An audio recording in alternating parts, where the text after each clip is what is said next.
నమస్తే. అమెరికా అధ్యక్షుడు Donald Trump రెండోసారి అధికారంలోకి వచ్చిన తర్వాత అతను తీసుకుంటున్నటువంటి నిర్ణయాలపైన ఇంటా బయట స్వదేశంలోనూ విదేశాల్లో కూడా తీవ్రమైనటువంటి వ్యతిరేకత వ్యక్తమవుతుంది. తాజాగా లక్షల మంది ప్రజలు అమెరికా రోడ్లపైకి వచ్చి ట్రంప్ పరిపాలన మాకొద్దు, నో కింగ్స్ అంటే ఈ డిక్టేటర్లా పాలిస్తున్నాడు అంటూ ట్రంప్ పైన తీవ్రమైనటువంటి వ్యతిరేకత వ్యక్తం చేస్తున్నారు. అసలు ఇంత వ్యతిరేకత ఎక్కడి నుంచి వచ్చింది, ఎందుకు వచ్చింది? Let's talk about it. నాతో జాయిన్ అవుతున్నారు అంతర్జాతీయ వ్యవహారాల నిపుణుడు మామిడి గిరిధర్ గారు. గిరిధర్ గారు నమస్తే. నమస్తే రాజు గారు. నమస్తే.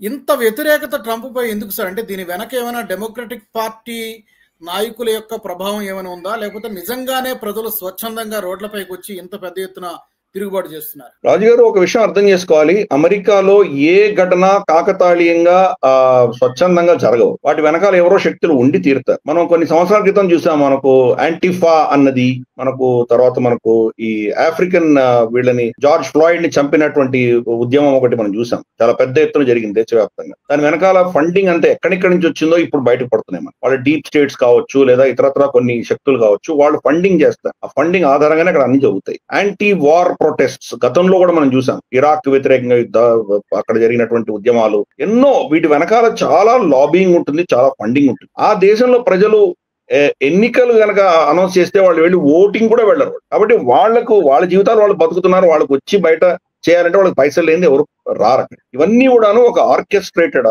అదే పనిగా వీళ్ళని కృత్రిమంగా తయారు చేసి ఈ ఉద్యమాలనే నడిపిస్తారు. యాంటిఫా అని ఇటువంటి చాలా జరిగినాయి మన గతంలో కూడా.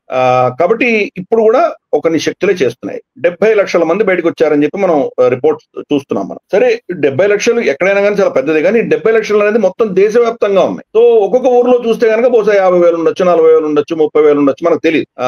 పెద్ద పెద్ద పట్టణాల్లో బహుశా 1,00,000 ఉండదు. సో ఇవన్నీ కూడా ఏంటంటే కనుక ఒక డెమోక్రాట్ పార్టీ యొక్క ప్రేరణతోటి ఇవన్నీ నడుస్తున్నాయి.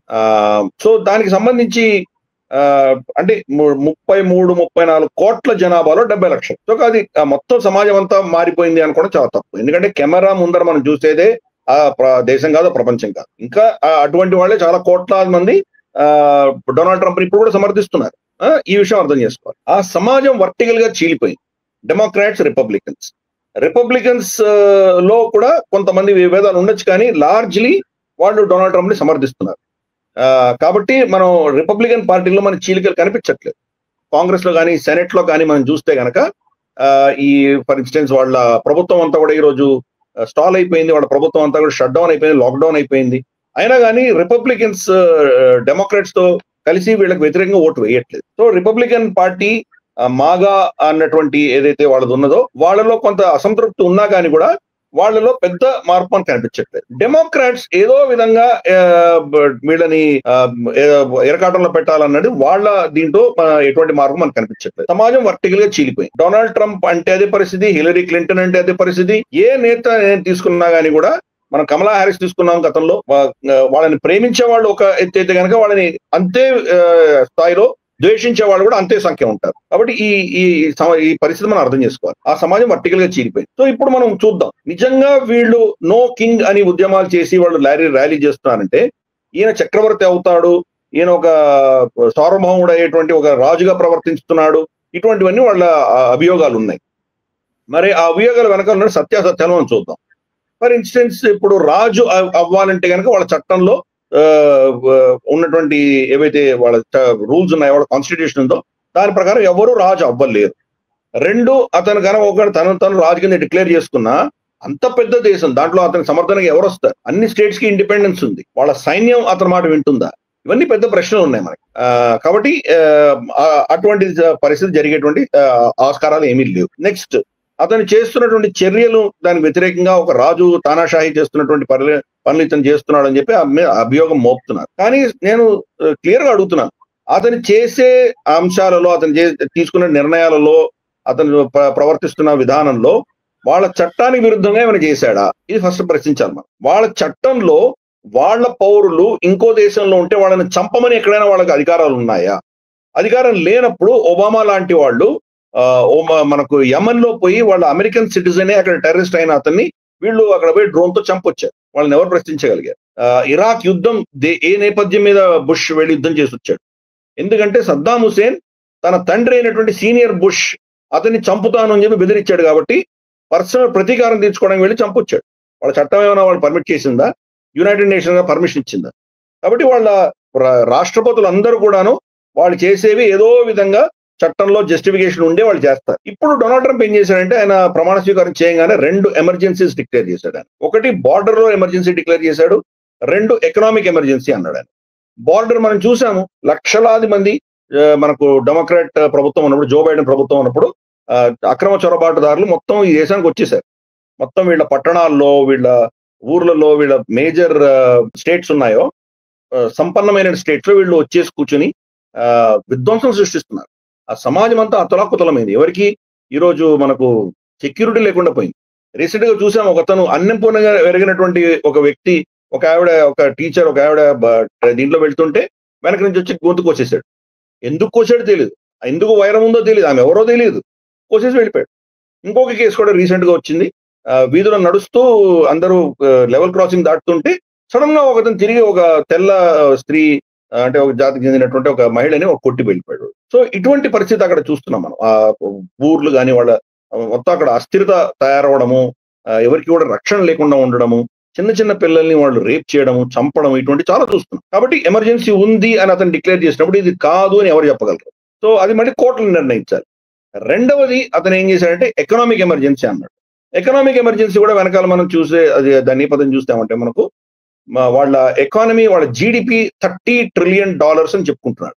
$30 ట్రిలియన్ వాళ్ళకు జీడిపి ఉంటే అప్పులు మాత్రం 37.9, ఆల్మోస్ట్ $38 ట్రిలియన్ దాకా ఈరోజు వాళ్ళ అప్పులు ఉన్నాయి. దాన్ని కంట్రోల్ చేయలేకపోతున్నారు. అప్పులు కంట్రోల్ చేయకపోతే కనుక రాబోయే రోజుల్లో ఆ దేశం కంప్లీట్ దివాళా తీయవలసినట్టు పరిస్థితి. ఈరోజు డాలర్ ప్రపంచాన్ని అంతా శాసిస్తోంది కాబట్టి వాళ్ళు తట్టుకోగలుగుతున్నారు. రేపటి రోజు డాలర్ ప్రత్యామ్నాయం రావడం మొదలెట్టి మనకు బ్రిక్స్ కరెన్సీ లాంటివో, డీడాలరైజేషన్ లాంటివి ఏమైనా వస్తే కనుక వాళ్ళ పరిస్థితి ఏమవుతుంది? కాబట్టి అదొక పెద్ద సమస్య. దాన్ని ఎమర్జెన్సీగా డిక్లేర్ చేశాడు డొనాల్డ్ ట్రంప్. దాన్ని ఎమర్జెన్సీగా పరిగణించచ్చా లేదా అనేది కోర్టులు నిర్ణయిస్తాయి. అవన్నీ ఇప్పుడు కోర్టుల్లో ఉన్నాయి, చర్చలు జరుగుతున్నాయి. ఎమర్జెన్సీ డిక్లేర్ చేశాను కాబట్టి, ఎమర్జెన్సీ అధికారాలు నాకు ఉన్నాయి కాబట్టి నేను ఇన్ని దేశాల మీద నేను టారిఫ్లు వేస్తున్నాను అని చెప్పుకుంటున్నాడు అతను. అతనికి నిజంగా అధికారాలు ఉన్నాయా లేవని కోర్టులు నిర్ణయిస్తాయి. నార్మల్ కండిషన్స్ లో ఎమర్జెన్సీ డిక్లేర్ చేయకపోతే మాత్రం ప్రెసిడెంట్ దగ్గర ఆ అథారిటీ లేదు. వాళ్ళ కాంగ్రెస్ నిర్ణయిస్తుంది ఏ దేశం మీద ఎంత టారిఫ్లు వేయాలన్నది. కాంగ్రెస్ లో మీరు ఓటింగ్ చేసి దాన్ని నిర్ణయించారు. కాబట్టి అతను చేసింది చట్ట విరుద్ధం కాదు అని చెప్తున్నాను. ఆ చట్ట విరుద్ధంగా చేశాడు అంటే కనుక వాళ్ళ కోర్టులు ఉన్నాయి, అవి నిర్ణయిస్తాయి. అతను చేసిన తప్పు అని చెప్పి దాన్ని తీసి పడేస్తాయి బయటికి. ఫర్ ఇన్స్టెన్స్ జో బైడెన్ రాష్ట్రపతిగా ఉన్నప్పుడు కోర్టులు స్త్రీల అబార్షన్ కేసులో వాళ్ళు పాత ఎన్నో సంవత్సరాల దశకాలుగా ఉన్నటువంటి ఒక కేసుని తిరగరాశారు వాళ్ళు. అప్పుడు ఉన్నటువంటి జడ్జిమెంట్ ఏంటంటే జో వేడ్ అని జడ్జిమెంట్ ఉంది. దాని ప్రకారం ఏంటంటే స్త్రీకి తన హక్కు ఉంది తన శరీరం మీద. ఎప్పుడు తన ఏదో కొన్ని గ్యాప్ ఇచ్చారు, అంటే మరీ ఆ పిండం కనుక ఒక స్థాయి దాకా పెరిగిన తర్వాత అబార్షన్ చేయడానికి వీల్లేదు, కానీ అంతకంటే ముందర అబార్ట్ చేసుకునేటువంటి అధికారము స్త్రీకి ఉన్నది అని చెప్పి గతంలో ఆ జడ్జిమెంట్ చెప్పింది, జో అండ్ వేడ్ అనే జడ్జిమెంట్. అది ఎన్నో దశకాల ముందర వచ్చింది. మొన్న జో బైడెన్ హయాంలో దాన్ని సుప్రీంకోర్టు తిరగరాసింది. అటువంటి అధికారాలు ఎవరికీ లేవు, ఇండివిజువల్ స్టేట్స్ డిసైడ్ చేస్తాయి ఎటువంటి చట్టం పెట్టుకోవాలని. కొన్ని స్టేట్స్ లో అబార్షన్ అన్నది మేము లీగల్ చెయ్యము, అసలు దాన్ని వాళ్ళకి పర్మిషన్ ఇవ్వము అని నిర్ణయిస్తే అది ఆ స్టేట్ నిర్ణయం అని చెప్పి మొత్తం యావత్ అమెరికాకి, యావత్ దేశానికి వర్తించదు అని వాళ్ళు తిరగరాశారు. కాబట్టి కోర్టులు ఉన్నాయి, కోర్టులు నిర్ణయిస్తాయి. రేపటి రోజు డొనాల్డ్ ట్రంప్ చేసిన తప్పు అని నిర్ణయిస్తే ఆబ్వియస్లీ దాన్ని కొట్టి పడేస్తారు. ఇన్ఫాక్ట్ లోవర్ కోర్ట్స్ లో కొన్ని ఆల్రెడీ ఆయనకి ఎదురు దెబ్బలు తగిలినాయి డొనాల్డ్ ట్రంప్. కాబట్టి ఏ యాంగిల్లో చూస్తే ఆయన రాజుగా ప్రవర్తిస్తున్నాడని అర్థం చేసుకోవాలి. ఓకే, ఆయన మాట్లాడతాడు, చాలా కఠినంగా మాట్లాడతాడు, ఆయన ఏంటంటే అది చేస్తాను ఇది చేస్తానని బెదిరింపులు, ఆయన సొంత డబ్బా కొట్టుకోవడం ఇవన్నీ చేస్తున్నాడు. ఓకే, ఒప్పుకుంటాను నేను. ఆయన చర్యలు ఏమున్నాయో అవి వాళ్ళ చట్టానికి విరుద్ధంగా ఏమున్నాయో ఎవరైనా ప్రూవ్ చేయాలి. కాబట్టి ఇదంతా ఒక పొలిటికలీ మోటివేటెడ్ ర్యాలీస్ ఇవన్నీ జరుగుతున్నాయి. ఒక ఆయనకు వ్యతిరేకంగా ఒక తీసుకొచ్చేటువంటి ప్రయత్నాలు జరుగుతున్నాయి. ఇప్పుడు ఇజ్రాయెల్లో బెంజమిన్ నెతన్యాహు వ్యతిరేకంగా ఎందుకు జరగట్లేదు ర్యాలీలు? విపరీతంగా జరిగినాయి కదా. ఈ లెఫ్ట్ వింగర్స్ అందరూ వచ్చి మొత్తం వాళ్ళ ఊర్లని స్తంభింపజేశారు. ఆయన యుద్ధం చేస్తున్నాడు. యుద్ధంలో ప్రతి నిమిషం నిర్ణయాలు తీసుకోవాల్సిన అవసరం రావచ్చు. ఫలానా బిల్డింగ్ లో ఒక టెర్రరిస్ట్ ఉన్నాడు, కానీ ఇక్కడ 10 కుటుంబాలు ఉన్నాయి, మరి పేల్చాలా వద్దా అని చెప్పి నిర్ణయం ఆయన దగ్గర ఆయన చెప్పాలి. ఆ టెర్రరిస్ట్ అంత చాలా డేంజరస్ ఫాలో అయితే కనుక పోతే పోయింది కొలెటరల్ డ్యామేజ్, చంపండి అని చెప్పి నిర్ణయం తీసుకోవాలి ఆయన. లేదంటే కొద్దిగా ఆగండి, బయటకు వచ్చింది చంపండి అని చెప్పాలి. నిమిషము నిర్ణయాలు తీసుకునేటువంటి బెంజమిన్ నెతన్యాహుకు వ్యతిరేకంగా అక్కడ ఇన్ని నిరసనలు, విపరీతమైన ర్యాలీలు, ఇతను దీపావళి ఈ డిక్టేటర్ ఇటువంటివన్నీ చెప్పారు. కాబట్టి ఒక ఎకో సిస్టమ్ ఉన్నది.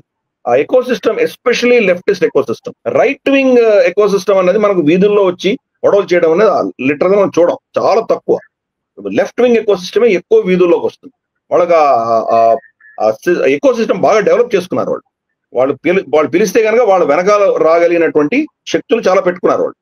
ఎస్పెషలీ వాళ్ళు ఏంటంటే మనకు మైనారిటీస్ కానీ, లేదా డ్రగ్ అడిక్ట్స్ కానీ, ఎల్జీబీటీ క్యూలు కానీ, ఇటువంటి వాళ్ళందరినీ కూడా చాలా సోకాల్డ్ మార్జినలైజ్డ్ వాళ్ళందరూ వాళ్ళ వెనకాల వస్తారు. అందుకే స్ట్రీట్ పవర్ ఉండొచ్చు వాళ్ళకి, కానీ వాళ్ళు అల్టిమేట్ గా ఆ దేశంలో వాళ్ళకి ఆ పవర్ ఉండకపోవచ్చు. మనం పాకిస్తాన్ లో చూసాం, టీఎల్పీ తహరీకే లబ్బైక్ పాకిస్తాన్ ఎన్ని లక్షల మందిని వీధుల్లో తీసుకురాగలిగారు, కానీ ఎలక్షన్ లో వాళ్ళు గెలవలేకపోతున్నారు. అదే మన పరిస్థితి. కాబట్టి అందుకని అమెరికాలో కూడా అదే పరిస్థితి. డొనాల్డ్ ట్రంప్ ఇప్పుడు కూడా చాలా పాపులర్ ఉన్నాడు. ఆయన కొన్ని అంశాల్లో అతన్ని కంప్లీట్ గా సపోర్ట్ చేస్తున్నారు. ఈ వోకిజం కు వ్యతిరేకంగా ఆయన పోరాటం చేస్తున్నది అందరూ రిపబ్లికన్స్ అందరూ సమర్థిస్తున్నారు ఆయన్ని. ఆ చెత్త అంతా కూడాను మా దేశము, మా ప్రజలు, మా పిల్లలు వీళ్ళ మీద చాలా ప్రభావం చూపిస్తోంది, దాన్ని వ్యతిరేకిస్తున్నారు. కాబట్టి ఇటువంటి కొన్ని అంశాల్లో తప్పకుండా ఆయన సమర్థిస్తున్నారు. కొన్ని అంశాల్లో విభేదాలు ఉండొచ్చు, ఏ దేశంలోనూ ఉంటాయి. కానీ ఈ ర్యాలీ అన్నది రిపబ్లికన్ 2026లో రాబోయే ఎన్నికల కంటే ముందరే ఒక అట్మాస్ఫియర్ క్రియేట్ చేసేటువంటి ప్రయత్నం చేస్తున్నారు. సో ఇదంతా కూడా ఆ యాంగిల్ లో మనం చూడాలి, అంతకు మించి ఇంకేమీ లేదు. అయితే సార్, మీరు చెప్పేది డెఫినెట్ గా ఏ దేశంలోనైనా ప్రతిపక్షాలు ప్రభుత్వాన్ని గద్దెదించడానికే ప్రయత్నం చేస్తాయి, విమర్శించడానికే ప్రయత్నం చేస్తాయి సహజంగానే. అక్కడ కూడా అదే జరుగుతుంది. మిడ్ టర్మ్ ఎలక్షన్స్ ఏవో ఉన్నట్టుగా ఉన్నాయి, బహుశా దాన్ని దృష్టిలో పెట్టుకుని ఇప్పటి నుంచే టార్గెట్ చేస్తున్నట్టుగా ఉన్నాయి. కానీ మేబీ చట్టపరంగా అతను చేసేది రైట్ ఆ రాంగ్ అనేది ఒక చర్చ అయితే, అతను తీసుకుంటున్నటువంటి ఎక్స్ట్రీమ్ డెసిషన్స్ కొన్ని సొంత పార్టీ నేతలకే ఇబ్బందికరంగా మారాయి. అంటే అతను తప్పులేమీ లేవా అనేది నా క్వశ్చన్. అతనేం తప్పులు చేయట్లేదంటే ఈ టారిఫ్ల విషయం కానివ్వండి, ఎమర్జెన్సీ ప్రకటించడం కానివ్వండి, ఇప్పుడు షట్ డౌన్ నడుస్తుంది, షట్ డౌన్ కానివ్వండి, ట్రంప్ చేస్తున్నటువంటి కానీ లేకపోతే చేసిన తప్పులు కానీ ఈ 7-8 నెలల కాలంలో ఏమీ లేవా? అంటే తప్పులు చేయని రాష్ట్రపతి ఎవరున్నారు చూపించండి నాకు. ప్రతి రాష్ట్రపతి ఏవో తప్పులు చేశారు వాళ్ళు. ఫర్ ఇన్స్టెన్స్ ఒబామా ఉన్నప్పుడు కొన్ని లక్షల మందిని అతను ప్రపంచవ్యాప్తంగా చంపాడని, ఎన్నో యుద్ధాలు చేశాడని. ఆ యుద్ధాల్లో చాలా మంది చనిపోయారు, అయినా అతను నోబెల్ ప్రైజ్ ఇచ్చారు అతనికి. సో ఎవరు తప్పు చేయలేదు. George bush weapons of mass destructions అక్కడ ఉన్నాయి అని చెప్పేసి ఇరాక్ లో వెళ్ళాడు. తీరా చూస్తే సద్దాం హుసేన్ అరెస్ట్ చేసి ఆ దేశాన్ని మొత్తం సర్వనాశనం చేసిన తర్వాత చూస్తే ఏమీ లేదని చెప్పారు అక్కడ. కాబట్టి ఏ ప్రెసిడెంట్ తప్పు చేయలేదు ఈయన్ని ప్రశ్నించడానికి. మోదీ గారు చేసిన తప్పిదాలు మోదీ గారు చేయలేదా తప్పిదాలు? ఫర్ ఇన్స్టెన్స్ ఆయన వ్యవసాయ చట్టాల గురించి ఆయన నిర్ణయం తీసుకుంటే ఇది తప్పు అని చెప్పి ఆయన మీద ఒత్తిడి తీసుకురాని ఆయన మళ్ళీ దాన్ని వెనక్కి తీసుకున్నారు కదా. అలాగే గతంలో ఆయన వచ్చినప్పుడే 2014-15లోనే మనకు ఈ భూముల చట్టం ఒకటి తీసుకొచ్చారు ఆయన. భూముల అధికరణ చట్టాన్ని తీసుకొచ్చారు ఆయన. కొన్ని కీలకమైనటువంటివి రూరల్ రోడ్స్ కోసం కావచ్చు, మిలిటరీకి సంబంధించిన కావచ్చు, వాటికి కేంద్ర ప్రభుత్వం దాన్ని అక్వైర్ చేయొచ్చు అనే తీసుకొస్తే దాని మీద అపోజిషన్ వస్తే అది కూడా ఆయన పాస్ చేయలేదు. కాబట్టి ఏ దేశంలోనైనా ఇవి ఉంటాయి. అది తప్ప ఒప్ప అని మాట్లాడేవాళ్ళు రెండు సైడ్స్ ఉంటారు. ఇది కరెక్టే బాగానే ఉంది అనేవాళ్ళు కొంతమంది ఉంటే, కాదు ఇది దేశానికి చాలా చెడ్డది అని చెప్పేసి ఇది మన హితం కోసం మనం దీన్ని వదిలేయాలి అన్న వాళ్ళు వేరే వర్గం ఉంది. అమెరికాలో కూడా అదే పరిస్థితి. రెండు వర్గాలు ఉన్నాయి. ఎవరు జస్టిఫై చేసే, ఎవరు కరెక్ట్ అని చెప్పగలరు? నాకు ఒపీనియన్ ఉండొచ్చు. నా దృష్టిలో ఈ టారిఫ్లు వేయడం వల్ల అమెరికన్ ప్రజలు, అమెరికన్ ఎకానమీ గణనీయంగా దెబ్బతింటుంది అని నేను అనుకోవచ్చు. బహుశా కొంతమంది ఎకానమిస్ట్ దానికి భిన్నంగా ఆలోచించేయచ్చు అక్కడ. కాబట్టి రాష్ట్రపతి తప్పులు చేశాడు అన్నదానికి తప్పు చేయని వాడు ఎవడైనా ఉన్నాడా? అది ఫస్ట్ ప్రశ్న. అది అందరూ తప్పులు చేస్తారు, పోతే ఈయన కూడా తప్పు చేశాడు, సరిదిద్దుకోగలుగుతున్నాడు, అది ఒక కీలకమైన విషయం. ఇన్ఫాక్ట్ ఆయనకు బిరుదు కూడా ఇచ్చారు, వాడు టాకో అని బిరుదు ఇచ్చారు, TACO. Trump always chickens out. అంటే ఏదో పొడి చేస్తాను, చింపేస్తానని చెప్పి ఒక హై మోరల్ గ్రౌండ్ తీసుకుంటాడు ఆయన, మళ్ళీ దాన్ని కంప్లీట్ 180 degrees తిరగరాయగలడు. కాబట్టి రెండు ఆయన ప్రతి సెంటెన్స్ లో కూడా హాఫ్ సెంటెన్స్ ఒక వ్యక్తినో దేశాన్నో ఎవరినో విపరీతంగా పొగుడుతాడు. అదే సెంటెన్స్ మిగతా సగం సెంటెన్స్ అదే దేశాన్ని ఆ వ్యక్తిని భయంకరంగా తిడతాడు. మన దేశంలో చూసాం కదా, Modi great guy, India tariff king అంటాడు, సగం అటు సగం ఇటు చెప్తాడు. కాబట్టి ఆయనకు మాటకి మనం విలువ ఇవ్వాల్సిన అవసరం లేదు. ప్లస్ అవసరం వస్తే ఆయన వెనక్కి తిరగడానికి కూడా సిద్ధంగా ఉంటాడు. జోలానీ లాంటి టెర్రరిస్ట్ మీద అన్ని లక్షల మిలియన్స్ ఆఫ్ డాలర్స్ బౌంటీ ఆయన మీద రివార్డ్ పెట్టినటువంటి వ్యక్తి ఈరోజు సడన్ గా ఆయనకు ఫ్రెండ్ అయిపోయాడు. గ్రేట్ గాయ్ అంటున్నాడు టెర్రరిస్ట్ కూడా, ఐసిస్ టెర్రరిస్ట్. కాబట్టి ఆయనకు దేన్నైనా ఒక క్షణంలో మార్చగలడు ఆయన. కాబట్టి ఆ యాంగిల్ మనం చూసామంటే, కానీ డొనాల్డ్ ట్రంప్ అన్న వ్యక్తి ఒక బిజినెస్ మ్యాన్ మాత్రమే. ఒక బిజినెస్ యాంగిల్లో ఆయన ప్రతిదీ ఆలోచన చేస్తాడు, అంతకు మించి ఏమీ లేదు. బిజినెస్ డెసిషన్స్ రిస్క్స్ ఉంటాయి. రిస్క్ లేని బిజినెస్ లేదు. రిస్క్ ఉంటుంది కాబట్టి మనకు బిజినెస్ అనేది లాభాలు వస్తాయి. రిస్క్ లేని బిజినెస్ లో మీరు ఎప్పుడైనా రిస్క్ రావచ్చు, మీరు ఏదైనా అవ్వచ్చు, మీరు పడిపోవచ్చు. రిస్క్ లేని బిజినెస్ అంటూ ప్రపంచంలో ఎక్కడా లేదు. ప్రతి దాంట్లో ఏదో ఒక రిస్క్ ఉంటుంది. కాబట్టి ఆయన తీసుకున్న నిర్ణయాల్లో కొంత రిస్క్ తీసుకుంటున్నాడు. ఆయన ఆ రిస్క్ ఒకసారి ఫలించవచ్చు, ఒకసారి ఫెయిల్ అవ్వచ్చు. ఆ దృష్టిలో చూడాలి మనం.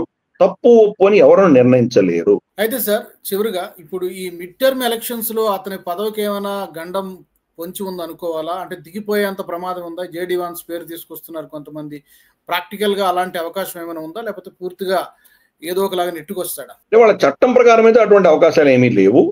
మిడ్ టర్మ్ ఎలక్షన్స్ వచ్చే సంవత్సరంలో ఏవైతే జరగబోతున్నాయో దాంట్లో రిపబ్లికన్స్ కి మెజారిటీ కోల్పోవచ్చు. కాంగ్రెస్ లో కానీ సెనెట్ లో కానీ కోల్పోవచ్చు. ఇప్పుడు రెండిట్లోనూ వాళ్ళ మెజారిటీస్ ఉన్నాయి. కాబట్టి వాళ్ళ చట్టాలు కావాల్సినవన్నీ వాళ్ళు పుష్ చేయొచ్చు. కాకపోతే వాళ్ళ మెజారిటీ చాలా తక్కువ ఉంది. 2 సీట్లు 3 సీట్లు ఇంతనే, చాలా తక్కువ తేడాతోటి వాళ్ళకి మెజారిటీస్ ఉన్నాయి. కాబట్టి వాళ్ళకి కావాల్సినంత మెజారిటీ లేదు. కాబట్టి ఈ రోజు వాళ్ళు వాళ్ళ ఫండింగ్ బిల్లుని వాళ్ళు పాస్ చేసుకోలేకపోతున్నారు. అందుకనే షట్ డౌన్ అయింది ఆ దేశం అంతా. వచ్చే సంవత్సరంలో జరిగేటువంటి మధ్యంతర ఎన్నికలలో ఆ ఉన్నటువంటి మెజారిటీ కూడా కోల్పోతే కనుక ఆయన ఇంకేమీ చేయలేడు. లేమ్ డక్ ప్రెసిడెంట్ అంటారు. ఫర్ ఇన్స్టెన్స్ జో బైడెన్ ఒక లేమ్ డక్ ప్రెసిడెంట్. ఆయన ఏమీ కీలకమైనటువంటి పాలసీ డెసిషన్ తీసుకోలేకపోయాడు. ఎందుకంటే 2 సభల్లో ఒక సభ రిపబ్లికన్స్ చేతిలో ఉంది, ఒక సభ వాళ్ళ చేతిలో ఉంది. కాబట్టి వీళ్ళు దాన్ని ఆపేసేవాళ్ళు. జో బైడెన్ కి వ్యతిరేకంగా వీళ్ళు ఇంపీచ్మెంట్ ప్రొసీడింగ్ తీసుకొచ్చారు, చాలా చేశారు. కాబట్టి అందుకని వచ్చే సంవత్సరంలో ఎన్నికలలో కనుక వీళ్ళు మెజారిటీ కోల్పోతే ఆయన ప్రెసిడెంట్ గా ఉన్నా కానీ ఆయన చేయాల్సినంత చేయలేకపోతాడు. ఆయనకు ఉన్నటువంటి పరిమితమైనటువంటి అధికారాల దృష్ట్యా ఆయన ఏమైనా చేయొచ్చు. జో బైడెన్ దాన్ని కంప్లీట్ గా దుర్వినియోగం చేశాడు. తన సొంత కొడుకు దగ్గర నుంచి తీసుకొని, యాంటనీ ఫౌచి దగ్గర నుంచి తీసుకొని చాలా మందికి క్షమాభిక్ష పెట్టాడు. అప్పటి వరకు ఉన్నటువంటి సమస్యలే కాదు, వాళ్ళు చేసినటువంటి కార్యాలే కాదు, ఫ్యూచర్ లో కూడా వాళ్ళ మీద ఎటువంటి కేసు రాకుండా మొత్తం వాళ్ళని పార్డన్ చేసేసాడు. అది అల్టిమేట్. అది పార్డన్ చేస్తే కనుక మళ్ళీ ఆయన మీద ప్రాసిక్యూషన్ ఏం తీసుకురాలేదు. అంటే సొంత కొడుకుని అటువంటి చేశాడంటే ఎంత దుర్వినియోగం చేసినా మనం అర్థం చేస్తాం. అటువంటి కొన్ని అధికారాలు మినహాయిస్తే మిగతాది ఏమి చేయలేరు, ఆయన దించలేరు. ఆయన దించాలంటే ఈ ఇంపీచ్మెంట్ ప్రొసీడింగ్స్ చాలా పెద్దవి, చాలా కాంప్లికేటెడ్. అది ఏదో మేజర్ స్కాండల్ బయటపడి ఆయనకంటే ఆయనే రిజైన్ చేసి వెళ్ళిపోతే, మనకు రిచర్డ్ నిక్సన్ కి వాటర్ గేట్ స్కాండల్ వచ్చింది, ఇటువంటివి ఏవో మేజర్ అయితే కానీ అది అయ్యేటువంటి పని కాదు. మనం బిల్ క్లింటన్ చూసాము, మోనికా లూయిన్స్కీ సెక్స్ స్కాండల్లో ఆయన అంతా భయంకరంగా ఇరుక్కున్నా కానీ ఆయన రిజైన్ చేయలేదు, ఆయన ఎవరు తీయలేకపోయారు. కాబట్టి ప్రెసిడెంట్ ఆఫ్ యుఎస్ఏ తీయడం అనేది ఆల్మోస్ట్ ఇంపాసిబుల్. అది ఆయనకు మెజారిటీ కోల్పోయినా కానీ ఆయన వ్యక్తిగతంగా ప్రెసిడెంట్ గానే ఉంటాడు. ఆయన దిగిపోయేటువంటి పరిస్థితి లేదు. కొన్ని ఉన్నాయి దాంట్లో ప్రొవిజన్స్. ఆయన మతి స్థిమితం లో ఆయన కనుక మొత్తం ఒక విధమైనటువంటి ఆ పరిస్థితిలో ఉన్నాడని మెడికల్ గా సర్టిఫై చేస్తే బహుశా ఆయనని తీసేసి వైస్ ప్రెసిడెంట్ టేక్ ఓవర్ చేయమని చెప్పేటువంటి పరిస్థితులు రావచ్చు. ఈయనకంటే దారుణమైన పరిస్థితుల్లో జో బైడెన్ ఉన్నాడు కదా. స్టేజ్ ఎక్కితే ఎటు వెళ్తున్నాడో తెలియదు, ఏం మాట్లాడుతున్నాడో తెలియదు, అపమారక స్థితిలో అక్కడ వచ్చిన నేతల పేర్లు తప్పు చెప్తున్నాడు. అంత మెమరీ ఫెయిల్యూర్ అయిపోయినటువంటి వ్యక్తే ప్రెసిడెంట్ గా ఆఖరి రోజులా కొనసాగాడు కదా. ఆయనకంటే ఈయన 1000 రెట్లు బెటర్. కాబట్టి ఆ కారణాల వల్ల ఆయన తీయడం అన్నది జరగదు. ఆయన ఎంత అన్పాపులర్ అయినా ఆయన 4 సంవత్సరాల వరకు ఎవరు ముట్టలేరు. 4 సంవత్సరాల తర్వాతే ఆయన్ని తీయడం అన్నది, ఆయన అఫ్ కోర్స్ ఈసారి టర్మ్ కూడా లేదు ఆయనకి. 2 టర్మ్స్ అయిపోయిన తర్వాత 3వ టర్మ్ కంటెస్ట్ కూడా చేయలేడు ఆయన. కాబట్టి దాని గురించి మనం పెద్ద వరి అవ్వాల్సింది ఏం లేదు. కానీ డొనాల్డ్ ట్రంప్ చేసిన ఈ చర్యలన్నిటికీ కూడాను వాళ్ళ ఎకానమీ ఏమవుతుంది, వాళ్ళ సమాజం ఏమవుతుంది, ఇవి రాబోయే కొన్ని ఒక 3-4 నెలల్లో మనం దీని యొక్క రిజల్ట్స్ మనం చూడబోతున్నాం. వాళ్ళ ఎకానమీ కనుక బాగా స్పైరల్ అయిపోయి అది ఇన్ఫ్లేషన్ బాగా పెరిగిపోతే కనుక, అక్కడ ధరలు బాగా పెరిగిపోతే మరి సమాజంలో ఎటువంటి పరిస్థితి వస్తుందో మనం చూడాలి. దానికి మళ్ళీ ఇందాక నేను చెప్పాను కదా, టాకో అన్ని రివర్స్ చేయొచ్చు. మళ్ళీ సడన్ గా ఇవన్నీ ఎగ్జామ్షన్స్ ఇచ్చేసి భారతదేశం నుంచి ఇవన్నీ ఫ్రీగా తీసుకొచ్చి ఇవన్నీ చేయొచ్చు. కాబట్టి మనం ఆయన్ని ఏది కూడా ఇది పర్మనెంట్ ఫైనల్ అని అనుకోవడానికే లేదు. మనకు ఎప్పుడైనా మారగలడు ఆయన. కాబట్టి ఆయనకు వ్యక్తిగతంగా ప్రెసిడెన్సీకి ఏం డోకా లేదు. కానీ ఆయన ఇప్పటి వరకు తీసుకున్న చర్యల వల్ల షార్ట్ టర్మ్ లో ప్రపంచంలో చాలా దేశాలు నష్టపోయినా లాంగ్ టర్మ్ లో అమెరికానే నష్టపోయింది. చివరిగా సార్, ఇప్పుడు ఈ ప్రొటెస్ట్ల వెనక డెమోక్రటిక్ పార్టీతో పాటు డీప్ స్టేట్ కూడా ఏమైనా ఉందా, హ్యాండ్ ఉందా, లేకపోతే డీప్ స్టేట్ సైలెంట్ గానే ఉందా, ప్రేక్షక పాత్ర పోషిస్తుంది? డీప్ స్టేట్ అన్నది ఒకటి అని మనం ఎప్పుడూ నిర్ణయించలేము. Deep state left wing deep state ఉంది, రైట్ వింగ్ డీప్ స్టేట్ ఉంది. సో దాంట్లో ఇద్దరు ఇన్వాల్వ్ అయి ఉన్నారు. కాబట్టి డీప్ స్టేట్ వ్యతిరేకంగా ఈయనేం పోలేదే, ఈయనేం డీప్ స్టేట్ వ్యతిరేకంగా వెళ్ళలేదే. డీప్ స్టేట్ యుక్రెయిన్తో యుద్ధం చేయాలని రష్యాతో యుద్ధం చేయాలని నిర్ణయించారు. యుక్రెయిన్ వాడుకుంటామని నిర్ణయించారు.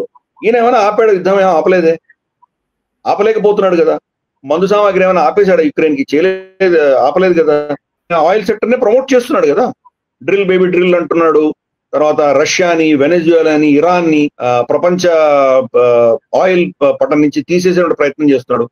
నార్డ్ స్ట్రీమ్ పైప్ లైన్ విరిగిపోయిన తర్వాత ఈరోజు యూరోప్ అంతా అమెరికా మీద డిపెండ్ అయి ఉంది. కాబట్టి వాళ్ళ చమురు ఎక్స్పోర్ట్స్ లో ఇంక్రీజ్ అయింది కానీ తగ్గలేదు కదా. కాబట్టి ఆ డీప్ స్టేట్ ఆయనకు వ్యతిరేకంగా ఎందుకు పనిచేస్తారు? ఇవి అర్థం చేసుకోవాలి. అక్కడ డీప్ స్టేట్ అన్నది కొన్ని ఎవరో ఒక అజ్ఞాతమైనటువంటి శక్తి కాదు, ఈ 3-4 లాబీల వెనకాల ఉన్నటువంటి శక్తులే. వాళ్ళకు కావాల్సింది అన్ని జరుగుతున్నాయి కాబట్టి వాళ్ళు ఎందుకు అపోజ్ చేస్తారు? ఇంకా బిగ్ బ్యూటిఫుల్ బిల్ అని తీసుకొచ్చాడు ఆయన కొన్ని నెలల క్రితం. దాంట్లో ఏంటంటే ఈ బడాబాబులకి, డీప్ స్టేట్ లో ఉన్నటువంటి బిలియనీర్స్, ట్రిలియనీర్స్ కి చాలా ట్యాక్స్ రాయితీలు ఇచ్చాడు, చాలా కన్సెషన్ ఇచ్చాడు, చాలా తగ్గించాడు వాళ్ళ ట్యాక్సెస్ అన్ని కూడా. కాబట్టి వాళ్ళు ఎందుకు ఈయనకు వ్యతిరేకం చేస్తారు అంటే ఇది పార్టీ పరంగా చూడాలి మనం. బట్ డీప్ స్టేట్ కి ఒక ఎప్పుడు కూడా అజెండా ఏముంటుందంటే వాళ్ళ చెయ్యి జారిపోకుండా అక్కడ ఉన్నటువంటి ప్రెసిడెంట్ ని, అక్కడ ఉన్నటువంటి పాలసీ మేకర్స్ వాళ్ళ గుప్పిట్లో పెట్టుకుంటారు. ఈయన ఎంత మాట్లాడినా కానీ అల్టిమేట్ గా వాళ్ళ చేతిలో వాళ్ళు ఏం నిర్ణయిస్తే అదే జరుగుతుంది. కాబట్టి డీప్ స్టేట్ యొక్క ప్రభావం అనేది ఇమ్మీడియట్ గా మనకు దాన్ని ఇది జరుగుతుందంతా వాళ్ళ వల్ల జరుగుతుంది అని మనం విశ్లేషించలేము. ప్రస్తుతానికైతే అది మనం ఒక విధమైనటువంటి డెమోక్రాటిక్ పార్టీ చేసినటువంటి ఒక స్ట్రాటజీ కిందనే మనం భావించాలి. మరి చూడాలి, డొనాల్డ్ ట్రంప్ పై తీవ్రమైనటువంటి వ్యతిరేకత వ్యక్తమవుతుంది. అయితే దీని వెనక కాన్స్పిరసీ కూడా ఉంది అనే అభిప్రాయం వ్యక్తమవుతుంది. మరి ఈ అంశానికి సంబంధించి మీ అభిప్రాయాలని తప్పకుండా మీరు కామెంట్స్ రూపంలో తెలియచేయచ్చు. అలాగే ఎన్హెచ్ టీవీ నేషనలిస్ట్ హబ్ నుంచి ఇంకా ఎలాంటి టాపిక్స్, ఎలాంటి అంశాలను మీరు కోరుకుంటున్నారో అది కూడా మీరు కామెంట్స్ ద్వారా మాకు తెలియచేయవచ్చు. మరొక వీడియోలో మళ్ళీ మనం కలుసుకుందాం. జై హింద్. ఈ వీడియో మీకు నచ్చినట్టయితే లైక్ చేయండి, 10 మందికి షేర్ చేయండి. అలాగే కామెంట్ల రూపంలో మీ అభిప్రాయాలను మాతో పంచుకోండి. Nationalist hub group of channels ను సబ్స్క్రైబ్ చేసుకుని తెలుగునాట జాతీయవాద జర్నలిజాన్ని ప్రోత్సహించండి. ఈ వీడియో కింద ఉన్న బెల్ ఐకాన్ పై క్లిక్ చేయడం మర్చిపోవద్దు.